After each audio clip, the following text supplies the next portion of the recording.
მეგობრებო, გამარჯობა. ეს არის უკვე რიგით მეოთხე ვიდეო, რომელიც იწერება Google Ads კურსის ფარგლებში და იდება YouTube-არ ხალიკანტოზე. ვინც შემთხვევით მოხდა ამ ვიდეოზე ან რეკომენდაციებში ამოუვარდა, მათთვის ვიტყვი, რომ ეს არის სრული Google Ads კურსი, რომელიც დაიდება პლეილისტად YouTube-ზე, იქნება სრულყოფილი და ასევე იქნება სრულიად უფასო. სილაბუსი თუ რა თემებზე ვისაუბრებთ, შეგიძლიათ პირველივე ვიდეოში ნახოთ. ამ ვიდეოში კი კონკრეტულად გავივლი ერთ-ერთ ყველაზე მნიშვნელოვან საკითხს Google Ads რეკლამირებისთვის, ეს არის საძიებო სიტყვების კვლევა. საძიებო სიტყვების კვლევისთვის არის სულ რამოდენიმე თული და ასევე რაღაც ხრიკები, რაზეც ვისაუბრებ ამ ვიდეოში. პირველ რიგში, წინა ვიდეოში შევქმნით სარეკლამო ანგარიში, ვისთვისაც თავიდან შევქმნით მენეჯერული აკაუნტი, მენეჯერულ აკაუნტს მივავით უკვე სარეკლამო ანგარიში. ვისაც ამ ვიდეორობით მიყევით, ზუსტად ესე გაქვთ გაკეთებული ყველაფერი, უბრალოდ აჭერთ ზევით, ირჩევთ სარეკლამო ანგარიშს, გადმოვდივართ აქ, ხვდებით მთავარ მენიუში, გადავდივართ თულებში, თულებიდან ვირჩევთ Keyword Planner. Keyword Planner-ი ეს არის პირველი გზა, რომლითაც შეგვიძლია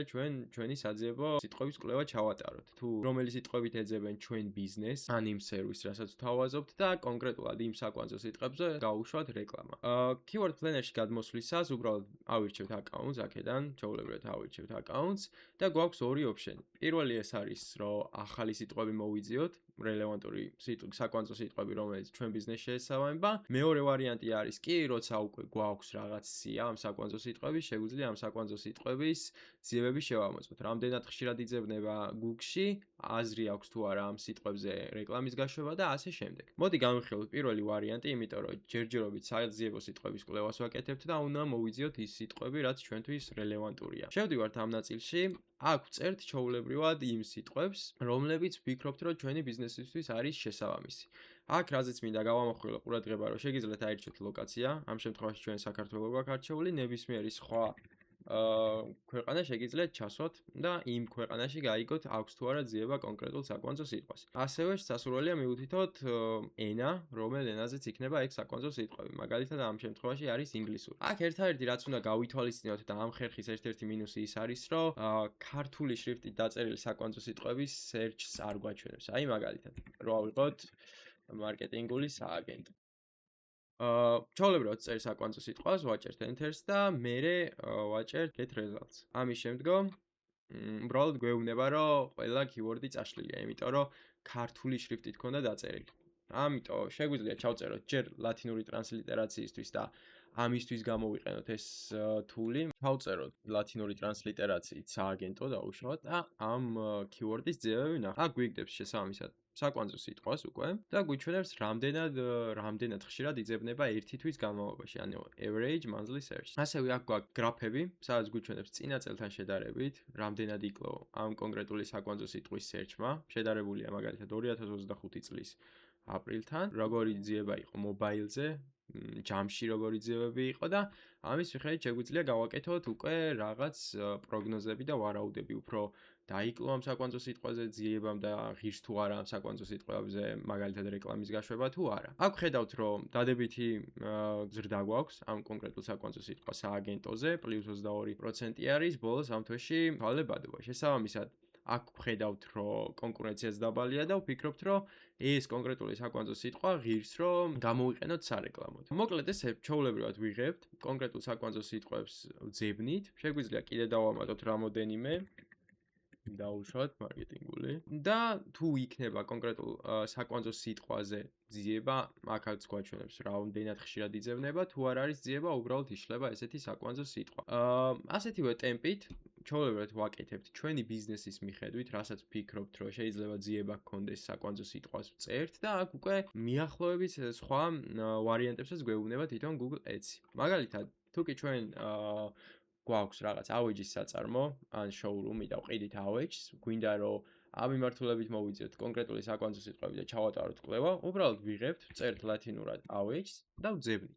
ამის შემდგომ უკვე იყრება სხვადასხვა ვარიანტები. თუ რა კონკრეტულ საკვანძო სიტყვებს რელევანტურს ამ კონკრეტულ საკვანძო სიტყვასთან აქვს ძიებები. მაგალითად, თურმე არის ეზოს ავეჯი, გარი ავეჯი, იტალიური ავეჯი, ანუ სხვადასხვა ვარიაციები არის კონკრეტულად ავეჯის სიტყვის, რაც შეგვიძლია გამოვიყენოთ უკვე ჩვენი კამპანიისთვის, რომელსაც ჩაუშვებთ Google Ads-ზე. ეს კონკრეტული keyword-ები ხელით რო არ გადავიტანოთ Excel-ში დაუშვათ, შეგვიძლია ჩვეულებრივად აქ ხელმარჯვნივ არის ჩამოტვირთვის ფუნქცია, შეგვიძლია ჩამოტვირთოთ როგორც Google Sheet-ში, ასევე Excel-ის ფაილში. ჩვეულებრივად ვაჭერთ აქვე თუ გსურთ შევუცვალეთ AOG keywords მაგალითად სახელი და ჩვეულებრივად ჩამოტვირთეთ. ჩვეულებრივად ვირჩევთ Google Ads-ის აკაუნტს, ველოდებით, როგორც კი მზად იქნება რეპორტი, გადმოიწერება და შეგვიძლია გადავიდეთ. ვაჭერთ Open-შიც და აქ ხედავთ უკვე ყველა იმ საკვანძო სიტყვას, რომელიც იყო ვარიანტებში მოცემული. შემდგომ შეგვიძლია ეს ვარიანტები გამოფილტროთ. მოკლედ, სულ ეს არის იდეაში keyword planner-ი რასაც აკეთებს. თქვენ თვითონაც როცა გატესტავთ, მიხვდებით რა ვარიანტები და რა შესაძლებლობას იძლევა ეს თული.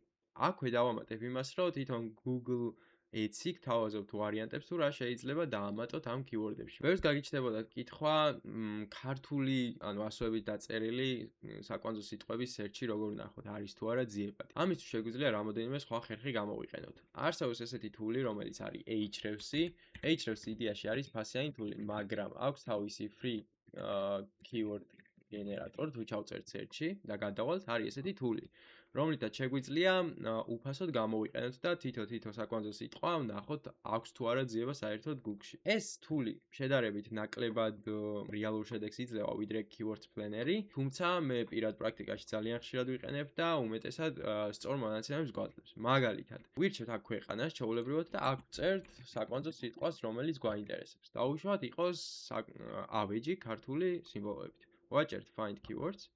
ჩვეულებრივად გავდივართ ვერიფიკაციას და გვიგდებს უკვე აქ კონკრეტულად მაგ სიტყვის ძიებებს.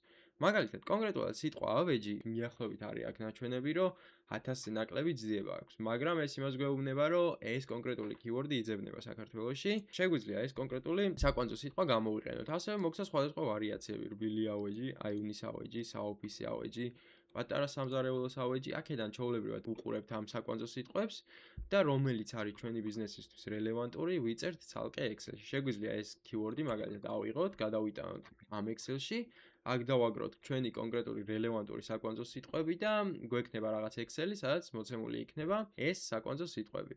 ეს არის მეორე თული, რომელიც საკმაოდ სასარგებლო თულია და შეგვიძლია პირად პრაქტიკაში გამოვიყენოთ. შეგვიძლია როგორც ლათინური keyword-ები მოვძებნოთ, ასევე როგორც გაჩვენეთ ქართული სიმბოლოებით დაწერილი keyword-ები, გამოიყენეთ, ძალიან საჭირო თულია. მესამე ხერხი თუ როგორ შეგვიძლია ჩვენ საკვანძო სიტყვები მოვიძიოთ და საიდან ვიპოვოთ ისინი და როგორ შევასვათ ჩვენი Excel-ის ფაილი დაუშვათ ყველა რელევანტური შესაძლო საკვანძო სიტყვით, არის უბრალოდ Google-ის search. ვიღებთ, ჩვეულებრივად search-ი ვწერთ AOG-ს მაგალითად, ჩამოსკროლავთ ქვევით და აქ გვიჩვენებს სხვა რელევანტურ ვარიანტებს, რომელსაც ეძებს მოხმარებელი. აქ გამოდის მხოლოდ ის search-ები, რომლებიც იძებნება Google search-ის დახმარებით და შეგიძლიათ ამ სიტყვებზეც გაუშვათ ჩვეულებრივად რეკლამა. აქ როცა ჩაწერთ AOG-ს, მაგალითად, გამოჩნდება, რომ მეორადი AOG იძებნება ხშირად, Gorgi AOG, Saba AOG online და ასე შემდეგ. შეგვიძლია ეს კიდევ უფრო დავავიწროთ, ჩამოვიდეთ ქვევით, უკვე AOG ფასდაკლებაზეც არის რბილი AOG, ზალის AOG, საძინებლის AOG, იდეაში ის საკვანძო სიტყვები, რასაც გვიჩვენებდა ზუსტად ეს Ahrefs keyword planner-ი. ესე შეგვიძლია შევავსოთ ჩვენი Excel-ი, ვიპოვოთ ყველა რელევანტური საკვანძო სიტყვა და უკვე ნელ-ნელა გავავრცოთ ის ბაზა, რაზეც ვუშვებთ რეკლამას ამ საკვანძო სიტყვების. ასევე არის მეოთხე გზა, რომელიც გამოიყენება უშუალოდ კამპანიის წარმოების მერე, ანუ ჩვეულებრივად ჩვენ სარეკლამო ანგარიში აქ არ ჩანს ეგ ოპშენი, არის ინსაიტებში და რეპორტებში, search terms ქვია, იქ ჩანს თუ კონკრეტულად რა საკვანძო სიტყვებიდან გადმოვიდა მომხმარებელი, ამისთვის საჭიროა რომ უბრალოდ კამპანია იყოს უკვე ჩაშვებული, რაღაც კონკრეტულ საკვანძო სიტყვებზე უკვე უნდა იმუშაოს კამპანიამ და ამის მიხედვით უკვე გვაჩვენებს თუ რა სხვა ძიებებიდან გადმოდის მომხმარებელი. შემიძლია მაგალითი გაჩვენოთ სხვა ბიზნესიდან დაუშვათ. აქ ჩანს ყველაფერი იდეაში, აი ჩვეულებრივად რა საკვანძო სიტყვა, ჩვეულებრივად შესული ვარ search term-ში და აქ გვიჩვენებს სხვადასხვა სიტყვებს, რომლიდანაც გადმოვიდა მომხმარებელი ჩვენ საიტზე. მაგალითად, რუმინული AOG, დივნები, AOG თბილისი, აი კონკრეტულად ეს საკვანძო სიტყვა მოძებნა მომხმარებელმა და გადმოვიდა. ეს ძალიან მაგარი თულია იდეაში და ოპშენი, შეგვიძლია ესე ჩამოვყვეთ მთლიანად list-ს, აქედან გამოვარჩიოთ ნეგატიური საკვანძო სიტყვები, გამოვარჩიოთ ჩვენთვის რელევანტური საკვანძო სიტყვები და შევავსოთ ნელ-ნელა ის Excel-ი, რომელზეც საუბრობდით და ასე გავალთ იმ ბაზამდე, რომელიც არის ჩვენთვის მაქსიმალურად რელევანტური საკვანძო სიტყვები და მაქსიმალურად გამოვყოფთ იმ ნეგატიურ საკვანძო სიტყვებს, რომლებიც არ უნდა ამოვარდეს ჩვენი რეკლამა. იდეაში სულ ეს არის ის 4 გზა, როგორც ვკრავთ ჩვენ Excel-ის ბაზას, ჩვენი რელევანტური საკვანძო სიტყვების ბაზას, რომელზეც უნდა გაიშვას შემდგომ ჩვენი სარეკლამო კამპანია. თუ რაიმე კითხვები გექნებათ, ან რომელიმე თულსი გაიჭედებით, რაღაც კითხვები იქნება ისეთი, რომ რაღაც ტექნიკურად ვერ გააკეთეთ, ან დამატებით ნახეთ და კითხვები გაგიჩნდათ, იქნება ეს სად გამოვიყენო, ეს როგორ გამოვიყენო, შეგიძლიათ შემოგვიერთდეთ Discord channel-ში, ნელ-ნელა შემოდის ხალხი უკვე. აქ რაც უფრო გადავალთ ტექნიკურ საკითხებზე, სადაც შეიძლება კითხვები გაგიჩნდეთ, უფრო დიდი აქტიურობა იქნება ამ channel-ში. შესაბამისად, შემოდით აქ, დასვით კითხვები, ეს იქნება ერთადერთი პლატფორმა, სადაც მექნება თქვენთან პირდაპირი კომუნიკაცია. გამოიწერეთ YouTube არხი, ჩართეთ notification-ები, რომ არც ერთი ვიდეო არ გამოგჩეთ, შემდგომ ვიდეოები უფრო და უფრო საინტერესო იქნება და უფრო ტექნიკური. მადლობა ნახვამდის.